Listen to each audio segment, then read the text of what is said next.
الراجل غير كنتهيأ لها بانه ضعيف، تا كتفاجئ بانه يقد لما السواق ديال ودنيها، تا هذيك كتمشي كتطلق راسها في الشهر الاول، لان هي خاصها هي فيه من تحكم، هي وارثه من الرجال، كاسبه من الرجال ديك النزعه القياديه، ما الراجل ما يقدرش يحكم فيها. هذه كتبغي دير ما بغات. اخوان السلام عليكم. اولا مرحبا بالمشتركين الجدد، واذا كنتي كتشوفنا اول مره فعل الاشتراك وفعل معك حتى الجرس باش تبقى يوصلك كل جديد. ندخلوا في موضوع الحلقه. علاش بعض النساء كتميل وكتقبل بالزواج برجل ضعيف الشخصيه او مبلي او ذو سوابق عدليه مجرم او شي متعسر ماليا كتقبل كتزوج به؟ تبع معايا الحلقه، غادي نقول لك شنو الاسباب وشنو الدوافع اللي كتخلي بعض النساء يتزوجوا من هذه الفئه من الرجال، وشنو الاهداف ديالهم من مورا هذا الزواج.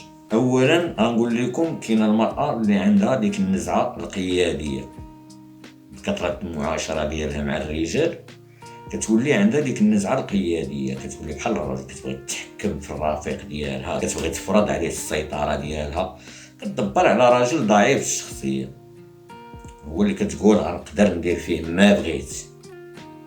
وكاين فعلا اللي بعض المرات كتشوف شي اسر كتلقى الراجل مقموع كيتخلص، كيجي وكيحط لها الشهريه كما هي، الا ما عطاتوش باش يتكسى والله الا تكسى، وكتلقاه على عبار صباطه. بحال هذا المثال هذا اللي قلت لك، هذيك عاوتاني كان الراجل غير كنتهيأ لها بانه ضعيف، تا كتفاجئ بانه يقد لما السواق ديال ودنيها، تا هذيك كتمشي كتطلق راسها في الشهر الاول، لان هي خاصها هي فيه من تحكم، هي وارثه من الرجال، كاسبه من الرجال ديك النزعه القياديه، ما الراجل ما يقدرش يحكم فيها. هذه كتبغي دير ما بغات، كتبغي تعيش بحال الراجل، خارجه دائيه اللي كتبقى تخرج وتدخل، وكتلقى حتى الحلق ديالها كتلقاه خاشي. راه كاين شي عائلات راه والله الا كيضربوا اللحيه، كيشريو طوندوزات كيضربوا اللحيه، والله اللي شانو واقع راه من هادو نيت كتكون عندهم ديك النزعه الرجوليه، كتقوت المعاشره ديالها مع الرجال، كتولي حتى الحلق عندها كتكتسب حتى بعض الصفات الرجوليه، اللحيه والحلق والصوت. اخي الكريم، كاين بعض النساء كيكونوا واقعين في مشاكل مع العائلات ديالهم، سواء تعطلت في الزواج، دوك المطالب ديالها الصاروخيه ما قبل عليهم حتى راجل وبقات بايره في دارهم، او شي مطلقه حتى هي نفس القضيه تيبقاو عليها دارهم، ما جا سول فيك حد، ما جا كلمك حد، ما جا دار حد، بقيتي شايطه بقيتي دايره.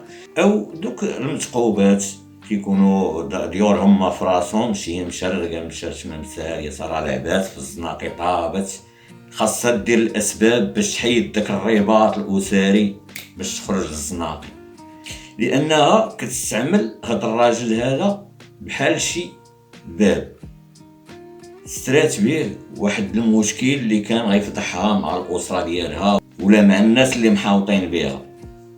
كتاخذ راجل ضعيف الشخصيه دايره في بالها مستقبلا غادي تفك منه، غادي تطلق باش كيجيها ساهل، وحتى المجرم او المبلي حتى هو كباب قدام الاهل ديالها، مبلي ما صدقش، مجرم وحش كيضربني ما صدقش، فهمتي، باش كيجي ساهل في الطلاق، حتى انها كيسهل عليها تقنع الاهل ديالها.